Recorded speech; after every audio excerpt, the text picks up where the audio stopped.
Hi అండి, welcome back to my channel. 100 సంవత్సరాల కింద వేప చెట్టు కింద స్వయంభుగా వెలిశారు. ఇదే ఉజ్జయిని మహంకాళి ఆలయం, సికింద్రాబాద్. బ్రిటిష్ వాళ్ళ కాలంలో ఈ సికింద్రాబాద్ ప్రాంతానికి చెందిన అప్పయ్య అనే ఒక వ్యక్తి బ్రిటిష్ సైన్యంలో చేరాడంట. 1813 సంవత్సరంలో అతను మధ్యప్రదేశ్లోని ఉజ్జయినికి వెళ్ళిపోయాడు.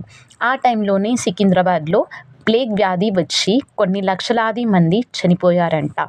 ఈ వార్త తెలిసిన అప్పన్న ఉజ్జయిని అమ్మవారి దగ్గరికి వెళ్ళి తన ప్రాంతంలో ఉన్న ప్రజలను రక్షించమని, వ్యాధి తగ్గితే ఆ ప్రాంతంలో ఉజ్జయిని అమ్మవారి ఆలయం కడతా అని మొక్కుకున్నాడంట.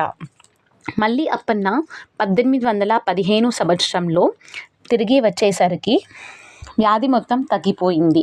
ఇదంతా ఉజ్జయిని మహంకాళి అమ్మవారి కరుణే అని, తన మొక్కులు ఫలించాయని అమ్మవారి విగ్రహాన్ని పెట్టి అప్పుడు నుండి పూజలు చేయడం మొదలు పెట్టారు.